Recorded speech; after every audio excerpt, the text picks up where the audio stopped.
We now move on to a panel featuring some of the major global rights holders, and we're just going to do some shuffling on the stage here to allow that to happen. And to introduce the panel is a man who always wanted to be in the thick of the action at Lord's. Well, James, dreams do come true. So please welcome SportsPro magazine's editor, James Emmett.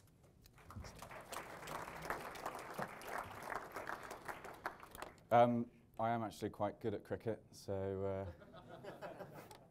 back again some other time, I guess. Yes, we have a varied lineup representing a broad range of rights holder brands for the next panel. So joining me up here on the stage, first of all, we have Brett Gosper. Brett, if you could come and take a seat. Brett is the Chief Executive of World Rugby. The international governing body for rugby union around the world has this very week unveiled a full brand revamp. It's a move so fresh, in fact, that we didn't have the chance to update Brett's bio, I think, on there, where he's listed as the CEO of the IRB. Another rights holder brand that's undergone a significant overhaul recently is Major League Soccer. David Bruce, if you could come up here. David's Senior Director of Brand and Integrated Marketing at the League and is responsible for managing the internal brand function of MLS. Having worked on the creation of the London 2012 Olympic brand in a previous job, David led on the recent rebranding of Major League Soccer, which will be rolled out fully next year. Next up is Jonathan Levy. Jonathan is the Global Business and Communications Director for Clipper Ventures, the company behind the Clipper Round the World yacht race. Jonathan is busy preparing for the next edition of the race, which begins in the summer of 2015, and I think will take in 8 legs across way too many thousand nautical miles, I think 40,000 nautical miles. And finally, Simon Massie-Taylor. Simon is the Commercial Director of the British Olympic Association, which currently finds itself in something of a transitional phase after London 2012. Simon worked on the hugely successful low-cog commercial operation before joining Tough Mudder, and he joined the BOA in August and is charged with developing the Team GB sponsorship and licensing programme.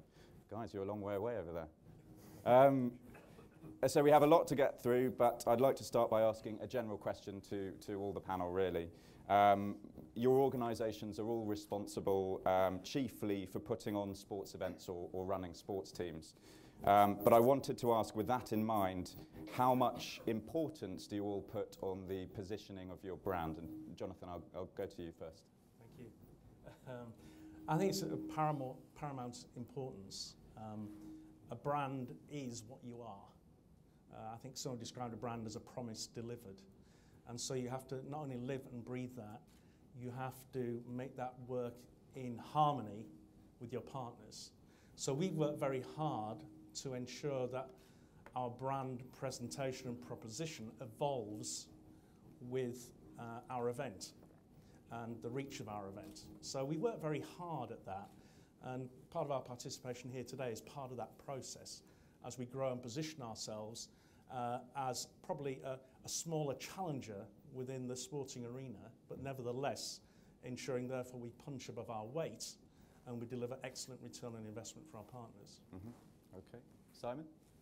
Yeah, for us, brand's really important purely from a commercial point of view. The majority of our funding comes from sponsorship, and so the value of the brand is incredibly important, because otherwise, what are we selling? And so post-2012, we had to go through a bit of a journey of self-discovery to work out what the brand is now and to work out the commercial value of it and how to position ourselves. So going forward, for the long-term stability of the BOA, it's incredibly important. Mm-hmm. Okay. Brett, let's come to you. Yeah, I don't think governing bodies generally think of themselves that way. I think they think of their products as brands, but they don't necessarily think of what they do as a governing body is anything to do with a particular brand. I think that was the change we tried to make in renaming our brand and making it more consumer-facing, more public-facing, and so on, so that we thought that would be both good, because if you're trying to sell rugby or grow rugby, then it's much better that that's closely aligned with your brand name, but at the same time, it would have a halo effect as a master brand on your tournament products and so on. So short answer is we now think of ourselves very much as a brand. Yeah. We didn't 10 minutes ago, even though we've been around for about 120 odd years. So Okay. big change. And finally, David. Yeah, for us, I believe it's the reason we're going to grow, and it's the reason that we're going to acquire fans and develop the fan base in North America. I think for us internally, and it's very similar kind of as a league in terms of an organising body, but it's who we are, it's what we stand for, it's what makes us unique and different in the world.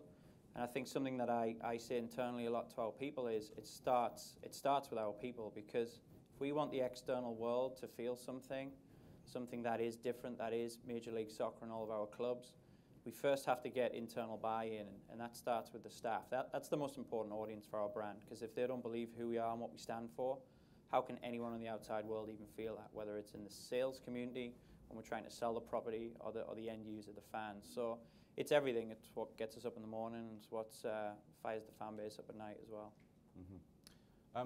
Brett, I'm going to come to you with a more specific question. You touched on the rebranding process that I think you unveiled yesterday, or yesterday or the day before?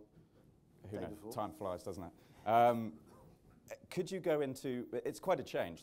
Everyone knows the IRB is quite a recognisable governing body, I think, and now World Rugby. Could you go into a little bit more depth behind the move? And why? Sure. I think it reflects the evolving role of the IRB. The IRB was formed actually in 1886, governing body, very much a legalistic entity. It was set up really to solve disputes between federations of rugby around the world, in particular a dispute that happened in 1884 between Scotland, Ireland and Wales on one hand and the RFU on the other. I won't go into all of that. And for about 100 years it remained a governing body with very legalistic DNA. In 1987 we launched our first World Cup, and I think since that time we're suddenly managing products, whether it be Rugby World Cup, which has grown phenomenally, and you'll see next year how big it really is, plus our Sevens World Series product, which is happening around the world, our underage products, Women's Rugby, Women's World Cup, our connection in with the Olympics and so on. It becomes apparent that we're not just a committee, which is what our brand name implies, but we are actually a manager of consumer-facing properties, which requires some attention.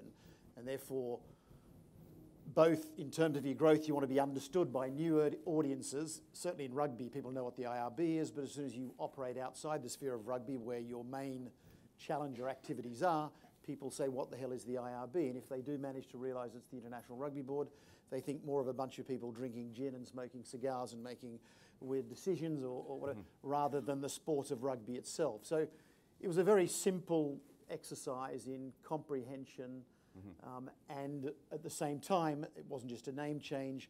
We did a major strategic brand review which reflected this transition from regulation to inspiration, and so it sets us up much more strongly to be able to inspire the game, which is our main mission, which is to grow the game throughout the world. So that's the simple answer, if you like.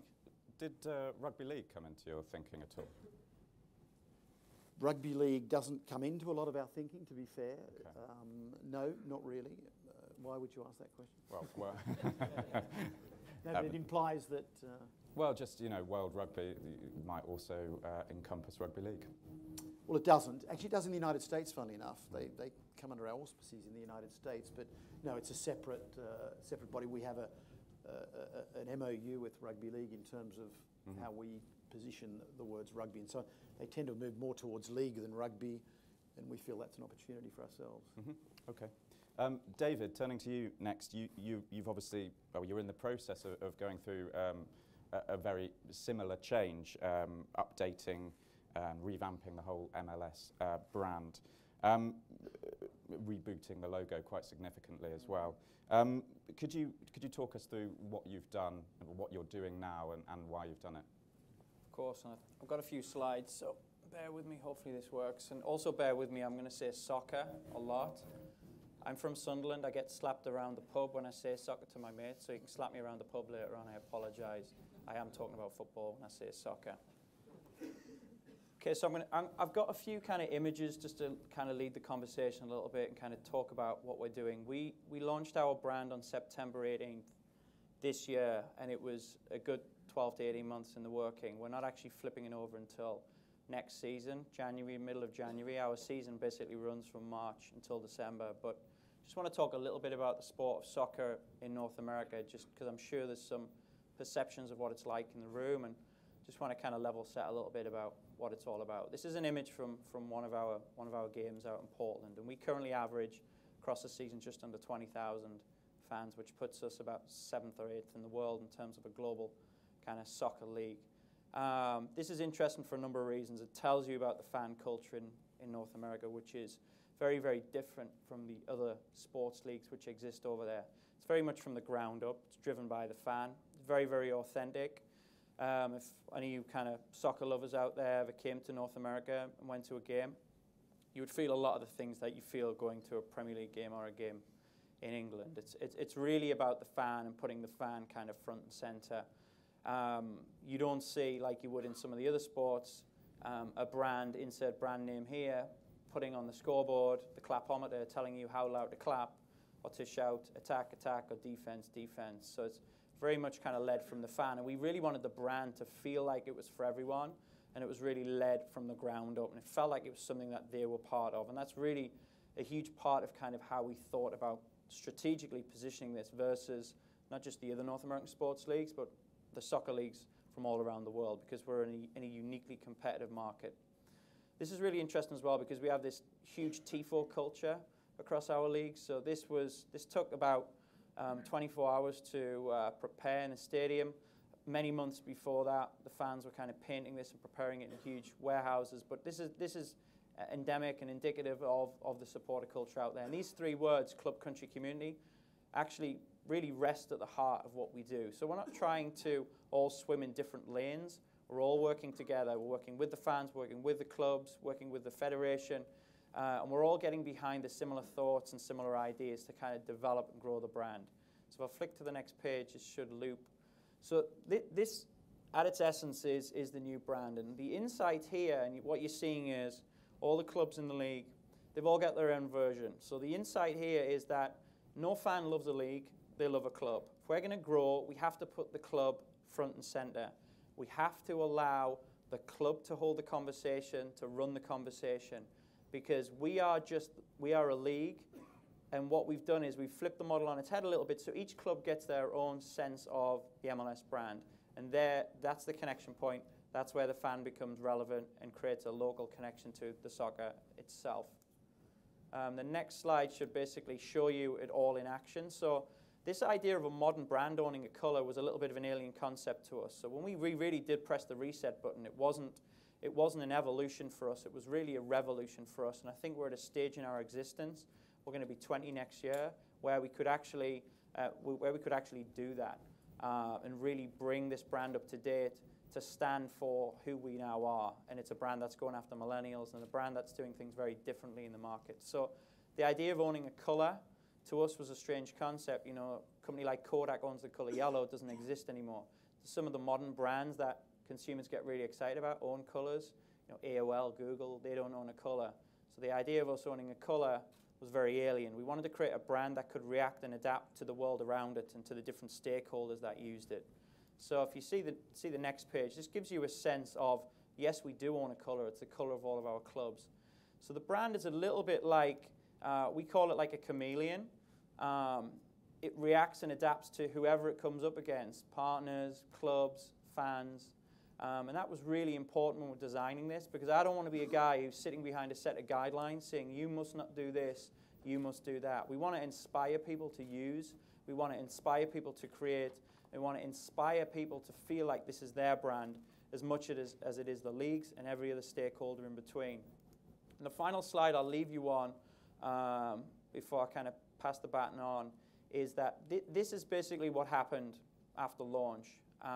We've created a bit of a vessel that people can feel ownership in, and this is what the fans started to do. The fans started to co-create. I think any modern brand that wants to be relevant, especially to a millennial audience, which is what we're going after, has to make their brand feel visually and executed visually in a manner which is akin to the things that they consume and the brands they consume every day. So we wanted this brand to feel like it was theirs, and this is what they started to do without any prompting from us. They started to fill it. So this is basically fans. Sorry about that. This is fans creating their own version of the mark, filling it with their clubs, filling it with their colours. That was a really important part of kind of the design sensibility around this whole thing. Brilliant. Thank you very much, David. From what we've seen there, there's obviously a sort of inbuilt flexibility into the brand, that the logos have almost been designed to be redesigned. I was interested in getting the take of the entire panel on this. Building in flexibility to your brand, is that something that you consider, especially in mind of integrating partners perhaps in the future? Simon, maybe come to you on this. Yeah, I'd sort of draw, first of all, from the low-cog experience where, thanks to David and the team, they created the London 2012 logo, which was very distinguishable. But we had to have a very rigid commercial structure. We had 54 partners, and so we had to really differentiate what it meant between a tier 1, a tier 2, tier 3, probably much more so than most commercial programs. But I think what the genius was in the logo was that there was a huge amount of flexibility in it, where partners could use their own colours, could use infills. There were loads of things that they could actually do with it, and they really tested that flexibility when they were doing their activations. Mm-hmm, mm-hmm. And I think with the Team GB logo, it's a bit different. And again, I think we need to be more flexible than perhaps we were in the London 2012 structure. But I think what's great about the Team GB brand and the logo, and it started pretty much 20 years ago, 15 years ago, when someone came up with the idea of calling it Team GB rather than the British Olympic Team, which was really a rip-off of what Team USA had done previously. And that's evolved into a very powerful brand in its own right. Mm-hmm. And so I think the combination of Team GB plus the rings, which obviously means a huge amount in this country, makes us very powerful. Mm-hmm. Is there a sense that you need to sort of build a balance into it between being flexible and also really pushing the one Team GB brand? Because we were talking earlier and you were saying Team USA is now so successful and a brand in its own right that they don't need the rings anymore. Yeah, that's true. And so I think with the Olympic rings, and that's partly governed by the IOC, they are very strict around how you use those rings. But we're getting to a position where Team USA are now, where you can be much more flexible with just the Team GB brand, and so you don't necessarily need the rings in things you do. And when you think about licensing, you can be quite creative with that. Mm-hmm. Brett, you've just come out of this process. How much weight did you attach to the idea of having a flexibility in your brand? I don't know if it was much flexibility. As a governing body, what you felt your responsibility was to define a brand territory for the sport itself, and then align your federation very closely to that, because it's your federation and your tournaments that are going to convey that message. So I think when you talk flexibility, you're talking visual design, logo, and so on. But if your centre of gravity is very strong, then I think the rest follows pretty easily. And the centre of gravity that we determined, typified and represented what rugby stood for was in the territory of character. We did a lot of work to show that rugby had a certain number of values, and in fact, whether it be the RFU, the IRB, and a lot of our member unions, there were many of those entities talking about 5 or 6 values. They were sometimes slightly different. I know I started out making a few speeches where I'd forget 3 of the 6, but they're always different, the ones I remember or forget. And if you go back to old advertising or messaging rules, you don't want to throw too many tennis balls at a person at one time. So we were looking for a federating centre of gravity that really represented, so the role of character. And character was all about character, and therefore rugby's been building character since 1823 when William Webb Ellis picked the ball up, and that is the territory around which we operate. So that led and informed a design program which Future Brand carried out for us, and it's informing how we talk about the sport in all ways and all areas that we can talk about the sport. So it's about understanding almost in one word what your brand stands for, and that's a great organising principle for everything you do from a design sense. So that's where our flexibility comes from, if you like. Okay. Simon obviously talked about the inspiration that Team USA was for Team GB and the Team GB branding process. Again, with you, Brett, was there an inspiration for World Rugby? I know that the RFU went through a similar thing, that England Rugby is their brand now. Was that an inspiration for you? No, I think we looked... I think partly that gave us confidence in a way to go ahead with something, you know, to make a change for the first time in 140 odd years and so on. You looked at some of our unions. New Zealand Rugby Union had become New Zealand Rugby. England Rugby are halfway there. They're still called the RFU, but when they're consumer facing with some of their products, they're England Rugby. I would hope and think they may one day go the whole hog and be England Rugby and so on. So as a governing body throughout the world, that gave a little bit of comfort in our sales program, if you like, internally, that we're not doing something which is so weird and alien that other people haven't actually done it before. So I'm not sure it inspired us, but it certainly gave us a little bit of comfort in our sell, because you have to sell this to rather large committees. I mean, the process has taken, just to get agreement on it, took about a year through all the different committees, people, and so on. And that helped a bit. Mm-hmm. Okay. David's obviously taken us through the Major League Soccer redesign process, and clearly a lot of effort has been put into the physical design process of all the logos. Jonathan, I wanted to come to you on this, because the Clipper logo has sort of gradually evolved as the business has evolved and grown. And we were talking earlier, and you said at the beginning it bore quite a strong resemblance to the Volvo Ocean Race, which is sort of one of your rival organisations, I suppose. Could you talk me through that sort of evolution rather than revolution? Yeah, I think, first of all, I think a logo only goes so far. A real brand, it's the emotion, and the logo is a bit of a shorthand. And for us, yes, the logo itself, in terms of the device we have, has grown and been tweaked, but it's more the way that's used. Now, much more bolder use of photography, hero images, short, bold headlines, nice, clean text, rather than the sort of scratchy stuff which was sort of lost in blackness, very much, mentioning sort of the Volvo Ocean Race. And whilst we are a yachting event, the world's longest ocean race, but we're the only one for amateurs, or Corinthians, as we like to call them. And that's really where the heart of what we are is about. It's about that human engagement, that ordinary people, even though we say an ordinary crew, an ordinary race, those ordinary people do extraordinary things. And that whole spirit of adventure is what we're really about. Getting these people to pit themselves out of their comfort zone against some of the most horrendous conditions you might come across. And some of the scenes we see in our photography and video that are in the TV series, you just think, my goodness, these people really are heroes having come through this. And they learn so much about themselves. And people either live that through them as surrogates, or it inspires them in other ways in their everyday lives. People come back, putting their life into perspective. And it's how we capture that whole experience, really. So the brand is that emotion of going out of your comfort zone, no matter who you are, 18 to in 70s, women, men, all walks of life. And it really is capturing something of that emotion. And what we've tried to do in sort of bringing that along, we've engaged, it's sort of the company we keep. And so we've started to engage with professional sports people. We have professional skippers on the boats, don't worry, they're well led. But for example, Ollie Phillips, interesting, worked with the IRB in the last race. Ollie Phillips, former Rugby Sevens captain, came on board, took on this challenge. And here's a professional sportsman talking about how it was different to the rugby field, how hard this was.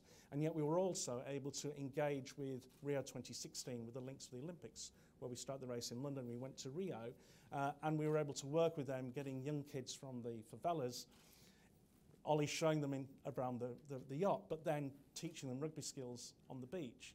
Fantastic creative ways of engagement. And I think our flexibility is the ways in which we explore how the event can work for different brands who want to connect with that essence of the race, and works very well. And we can add huge value by being creative and working with an open mind with our partners. I wanted to ask you all about how you go about protecting your brand. Obviously, rights holder brands all your rights holder brands have to appeal to commercial brands, to sponsors and partners. That's how the sports business works. What systems do you have in place to ensure that once you've attracted your partner brand in, what systems do you have in place to ensure that their brand is enhanced, but also your brand is enhanced? Maybe Simon, if we go with you first. Yeah, I think as everyone keeps pointing out, a brand is much more than a logo, it's a personality. So I think the first thing is to very clearly articulate that to your partners and whoever is using the brand so that they don't go off key. But it all leads to processes like having brand guidelines, like having approval processes which go through all these different hoops to make sure that the copy is right, because it's one thing to have great partners who are spending a lot on advertising, but it can go all wrong if they don't articulate the message properly. So I think that brand guidelines is where you start, and having the processes around it. Mm-hmm. David, I assume you've been involved in putting together some detailed brand guidelines for MLS. Yeah, you could say that, to be fair. But just jumping on what was just said, I think the idea of dialogue and keeping that open relationship with partners is hugely important. So one of the things that we do beyond guidelines and beyond the visual identity itself is really to get the partner to understand, and we generally do this at the start of the season and somewhere in the middle, where we'll bring all our partners together and they'll be encouraged to come along with their agencies as well, because they all have activation agencies across a number of different facets of kind of sports marketing, but really kind of start the season off through kind of level setting. This is what we're all about. This is what Major League Soccer stands for. Let's find that common ground where you, Mr. Brand X, can connect with what we're trying to do, so that we don't have a disjointed message in the market, because we recognize that all ships will rise with the rising tide, and the more that we can get every stakeholder who's connected with the organization, singing from the same song sheet, I think that's going to be hugely beneficial for soccer in North America when you think about just the competitive pressure of everything that's going on. I mean, we had some examples as recently as last season where one of our partners who we didn't have these sessions at that point, but basically started marketing the league around the idea of soccer moms. Now, soccer moms is literally what almost killed the league. It almost imploded on itself because we were going after the suburbs, we were going after the soccer moms, we weren't going after the millennials who really wanted a really authentic soccer experience. So we had a couple of partners who were actually activating around that. So we wanted to cut that out. And it is that sense of checks and balances and onboarding and having really good work sessions and one-on-one time as much as is possible with those partners. And again, that idea of guidelines and being consistent with kind of usage, I think is really, really important. Mm-hmm. I think the idea of checks and balances is probably quite an important one there. And Simon, you. I was just going to add, I think now when partners are using your social media channels more, I think you need to be even more prescriptive about what's good and what's bad. It's very easy for Adidas to do posts on our channel which are relevant, which are cool, which people will like, but less so for non-consumer facing brands. And so, and it's interesting if you see what Facebook have done. They've actually got a team of, I think, nearly sort of 60, 70 people in Menlo Park who go around to all the people that are advertising on their channels and deliver them best practice and say this is good ad, this is bad ad copy, and to regulate themselves, because obviously they're trying to make a business out of selling ad space, but they know that it will kill something like Facebook unless there's good copy. Mm-hmm. And so it's the same thing for a rights holder. Mm-hmm. Mm-hmm. Newcastle United obviously been in the news quite recently for having to bowing to pressure to take Wonga off the front of their replica shirts for children. I don't think we've got anyone from Newcastle or Wonga in today. But you have someone from Sunderland who thinks that's hilarious. Yeah. So. well, I was going to ask, is the Newcastle United brand tarnished by this sort of imbroglio? Maybe you, David, first. We'll talk about Newcastle. Well, I don't know if that's right for me to talk about Newcastle. It's a really interesting question, because one of the things that we do through our partnership marketing team is to ensure that the partners that we're speaking to are the right partners to deliver on the goals and objectives of the brand. So, we wouldn't get in bed with a partner, not that I'm saying Wonga's the wrong partner for Newcastle United, but we wouldn't get in bed with a partner who we didn't think aligned with our target demographic, you know, what we were trying to do around the sport, how we were trying to position ourselves, how we were trying to connect to the marketplace. So we go after those brands that we think can elevate our property, and we think we can also mutually benefit what they're all about as well, and really kind of deliver extreme value on their end as well. So I think that process is really important on the upfront to kind of avoid these downstream issues that might come up, and that kind of negativity around, I guess, chasing the big dollar or the big pound sterling, I can say now I'm back in England. Mm-hmm. Mm-hmm. You are who your friends are. Yeah, exactly. Jonathan, I wanted to come to you because Clipper as an organisation, you have to forge quite a lot of sophisticated partnerships. You've got your fleet, you need to have sponsors in for your fleet, you need stopovers, you need sponsors. What are your systems of, and a lot of government's involved as well, what are your systems of checks and balances in order to prevent perhaps stopping over in a territory which really you shouldn't be stopping over in, and that sort of thing? Yeah, well, as you say, it is quite complex. We own and operate 12 large yachts. They are a canvas for our team partners. There are sub-partners. We've just announced a renewal of the Great Britain campaign yacht in the next race, which will again have partners. In the last race, they included people as diverse as Land Rover and Arm Holdings, who probably own the rights for something like a third of the microchips that are in mobile devices in the world. So you do deal with a lot of people. We then have 16 stopovers across 6 continents. And it is difficult if someone comes to you virtually with money on the table saying, we'd like you to bring your race here. A, logistically, does that work? What is the political situation? You know, we can ask guidance from the Foreign Office. So a lot has to be considered in terms of making that work. But again, I think in terms of managing reputation, we, as an adventure challenge, you know, we are there because it is thrills and spills as well. And I think there's that sort of joint risk management between partner and event in terms of how all of that works. And inevitably, you know, at some point, those conditions may overpower people, and there's a moment of wondering what's going to happen. In the last race, we had a man overboard, quickly recovered. What that actually did, and well rehearsed in advance, was demonstrate the training and professionalism of that team in managing that situation. And as a result, that got us on breakfast television across the USA. Great exposure, actually promoted more interest in people wanting to come and do the race, and more partners interested in understanding that whole process. So it can be managed and work to your advantage. But I think it's just going in with your eyes open, having your contingencies, and you know, it would be too sanitized to try and eliminate risk altogether.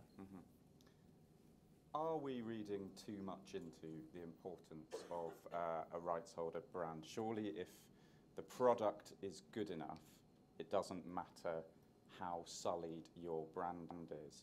Brett, this one for you. If your organisation, for example, was coming under fire every day for perhaps having,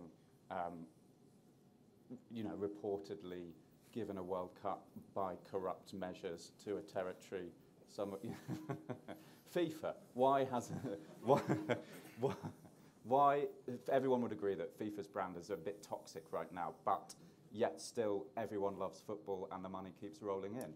I think, again, our process of developing the brand actually was a very commercial process as well, which we involved our key partners in and key sponsors of events and so on. Rugby is a challenger sport in terms of the eyeballs it attracts versus a football, and we're a challenger sport in certain markets. Sometimes it's not football that's really the leader.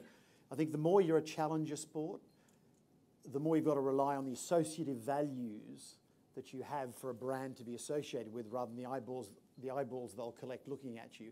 I think football is very much about, we are a hub for eyeballs, rather than if you associate with our sport, it will enhance a value proposition that you have with your brand. I mean, we can debate that, but I think in broad terms that's probably true.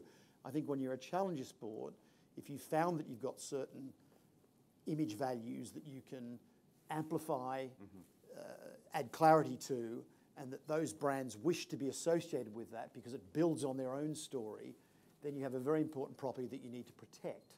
And I think that's the difference between perhaps if FIFA are in trouble, football's not. I would actually say if the IB's in trouble, maybe the rugby brand is resilient enough to retain its associative values, but we would like to think that those associative values are something which is strong for both the organising federation as well as the sport itself. So that association is something that's valued by our sponsors. We know that. We know it's why they spend the money being associated with us, and it's important for us to convey the values and protect them. So would you all agree that if you are a challenger brand when it comes to eyeballs, your brand values are perhaps more important? All agreed? Yeah, I think we see that because we essentially are Yeah. a challenger brand, and it is therefore about being aware. Even though our reach has grown many-fold and we're now creating billions of opportunities to see, we know it's the unique nature of that engagement with adventure and the links with other brands, which is the strength and the creativity of what we do, and that can be channeled, and that's where our focus is.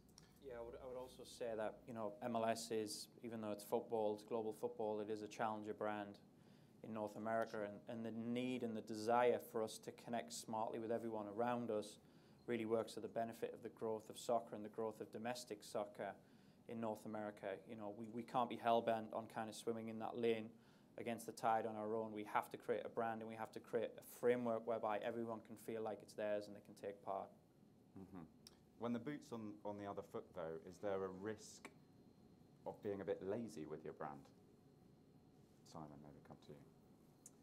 Yeah, I think that's why we've done the work that we're doing at the moment around repositioning our brand, understanding what it means to fans now rather than what it did during the build-up of the games when the whole world was looking. And so because of things like Rule 40, where we don't have media space to sell, so it really is just about the brand. If we don't build something that's going to have a long-term future, then where's the value? So that's what we've been focusing on. You recently left Tough Mudder, which I would sort of describe, that's probably the archetypal challenger brand, isn't it? I mean, what learnings are you taking from that experience into a more established brand like Team GB? Well, I think what we learned there was that even though we were trying to develop our own brand, which was niche, which was edgy, in some respects wasn't commercial because we were trying to be countercultural. We really saw the power of brands in building our own. The classic being in the States, Under Armour is huge. It is the coolest apparel brand, arguably. So the impact that they had of essentially giving us a badge of endorsement was perfect. Equally, we did a deal with Dos Equis, which, for those of you guys that are familiar with it, it's a Heineken brand. It's all around the most interesting man. Again, this sort of mercurial, edgy bloke. Which just helped build our brand and give us exposure that we couldn't have got on our own. Okay. One more question for all of you before I open it up to any questions from the audience. I know you all have metrics and KPIs to measure the success of your business as a whole. But is there any way that you measure specifically the performance of your brand? I don't know who wants to go first on this. So that speaks volumes that we're I think it's a very, very difficult thing to measure because, you know, the quantitative is there. Qualitative is much more difficult. Certainly there'll be, you know, I'm sure the big, massive brands out there will have ways of getting a feel for that. I think for us it is very much, you know, measuring the feedback we get, the research we do, for example, with the potential crew, how they perceive the event, how our partners perceive the event, what words they would associate with it. You know, are we actually achieving the right positioning of our brand? Are we creating a good, solid experience for everybody, and that we've got evidence of that? I think that's where our focus is at the moment, and we're, you know, on something of a virtuous cycle, reinvesting that as we go and learning from it.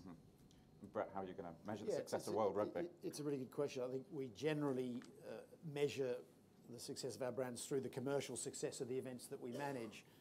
And we're actually looking ourselves at putting in place with certain organisations some kind of brand tracking to understand momentum. And it's really a bit like a political score that we're looking for. And I think it's, if we're the governing body of World Rugby, or we are World Rugby now, then what we're interested in is the consumer view, both in terms of, obviously we don't have a usage and attitude study, but we'd like to know, are there more people around the world becoming aware of rugby?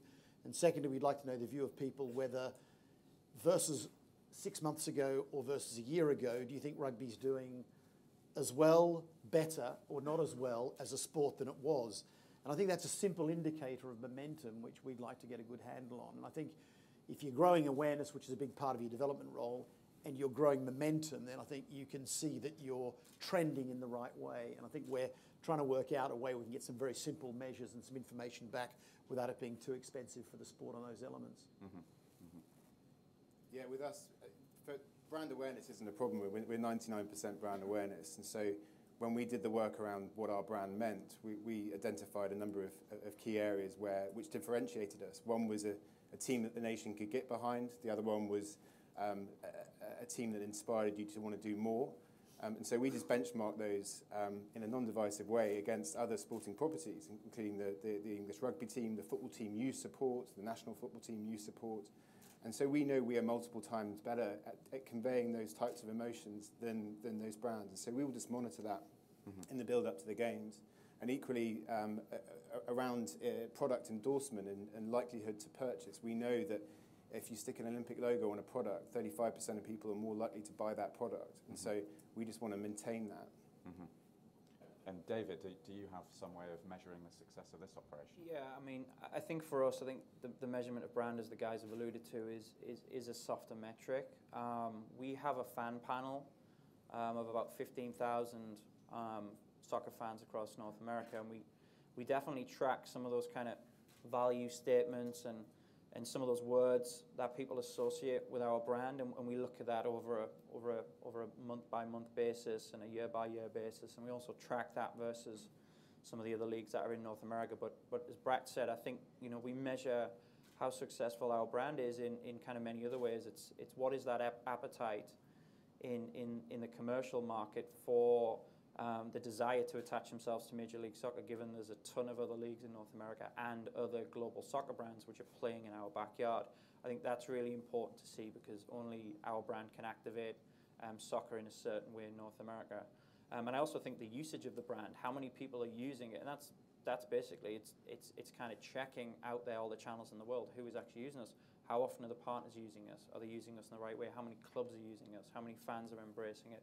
And again, that's a very soft thing to measure, but it's very, very important, because, as I mentioned at the top of the conversation, we want as many people to feel like this is theirs and they can use it, and they use it in the right spirit. Okay. Anyone in the audience have any questions for the panel? In the front here? I'll get the microphone to come a long way to the front. Oh, okay. We'll go over there first and then to you. Hi, it's a quick question for Brett. I'm Paul Simonet from Imagination. Rugby's fascinating in the sense that there are some super brands in it already, whether it be the Blacks or the Lions or even the Wallabies or whatever. And that, in your decision making, have you tried to look at your commercial opportunity based on theirs, separate to theirs? So if you look at the IRB Sevens, which is an extraordinary thing, we see the Kenyans playing the Portuguese. I mean, it's a sort of it's different in its commercial opportunity in some ways, and have you sought to manage those, traditional strengths and the new opportunity in what you've sought to do commercially and with the brand? Well, I'm not sure I've completely understood the question, but we look at all of these things as how they contribute to brand rugby and how they contribute to our own commercial success. From a traditional point of view, a traditional old brand like the All Blacks, I was in Chicago 4 weeks ago where they played USA Rugby. Their role as a developer of the sport outside of traditional markets is incredible. There were 62,000 people at the NFL Soldier Field Stadium, 3 times we'd ever had it as a crowd. We were on NBC Live with million-plus audience and so on. So use of those national brands as conveyors of selling the sport, selling the values and so on is hugely important. There is a 15s and 7s portfolio management that we're doing our best to manage. The fortunate thing is what makes it difficult for us to manage those as well as we'd like is that they're both growing phenomenally, and therefore the main question we keep getting asked is sevens going to damage 15s, et cetera, and actually both of those boats are rising. So we're very aware of how each of them affect each other. And again, it's all about having your brand story as a sport very clearly nailed so that each of those elements can contribute to the overall noise of the sport in a positive way, and that everyone in our universe understands what we stand for. I'm not sure if that answers your question. I'm just interested, if you look at HSBC, for example, with, yes. With the Lions and the ILB Sevens, yes. I mean, in a funny sense, you could be seen as competing for their dollar. Well, the well is limited, obviously, for all sports and so on. There is a certain bit of competition, but at the end of the day, HSBC see value in rugby as a brand, and I think sevens or 15s, it is rugby, it is brand rugby, and there happen to be different formats or products under that banner. So for us, whether they're promoting the Lions or whether they're promoting the World Rugby Sevens, we're very happy about it. Another question here in the front.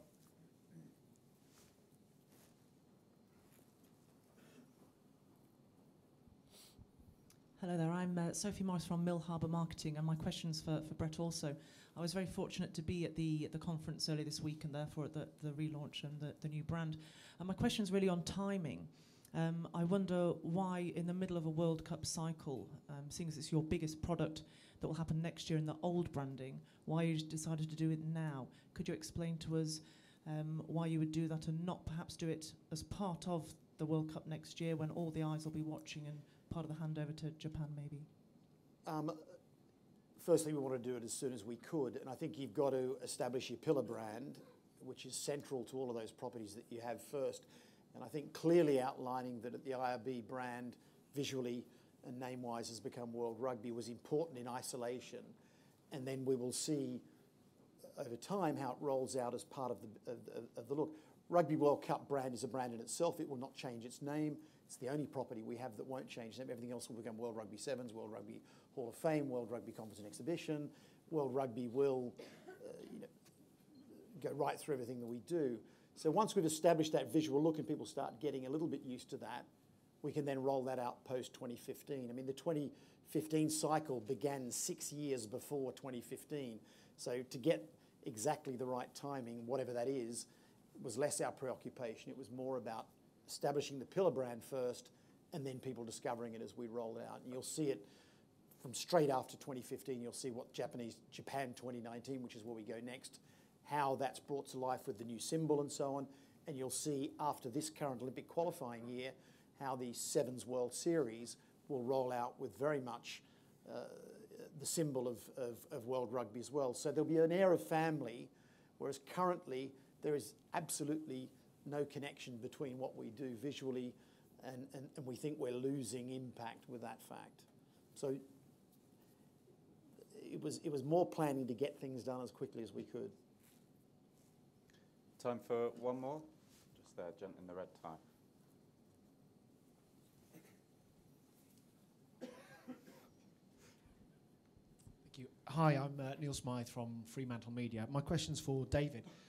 David, I'm interested in how you see Kick TV, which you might need to explain a little bit, how you see Kick TV as an extension to your brand, because for me as a producer, I think it's quite an innovative project for a rights holder such as yourself to create such a fan-specific platform, if you like. Yeah, good question. So those who don't know, Kick TV is a joint venture between ourselves and YouTube, and it's branded Kick TV. It's not branded MLS, even though it does house a lot of MLS content.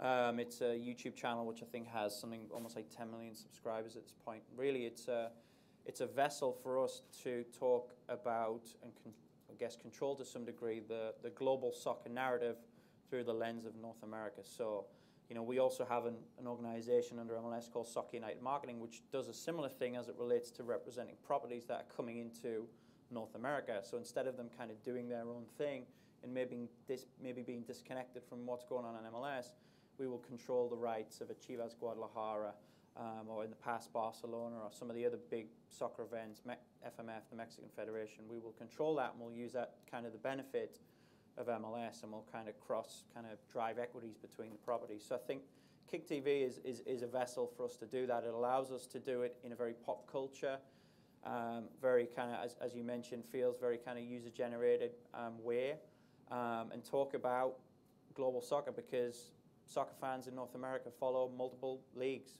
and that's fine. You know, they'll get up in the morning and watch the EPL, and then they'll, you know, come and watch an MLS game, and they might round out the day by watching a Liga MX game. That's the league down in Mexico. So for us to be able to control that conversation and not shy away from it, I think ultimately is good for our brand, for growing our brand. And we're part of a global market, unlike the NFL and NHL, where most of the best players will play in North America. You know, we recognize that we need to talk globally, because that's the language of soccer. And ultimately, one of those days, we may have a Leo Messi playing in our league. We've got a Henry, we've had a Beckham, you know, we've got a Robbie Keane, and the list goes on. So it's really important for us to have a channel like that to be able to talk global soccer. Right, thank you very much. We're going to break for coffee now, but first, if you could all join me in thanking our panellists, Brett, David, Jonathan and Simon.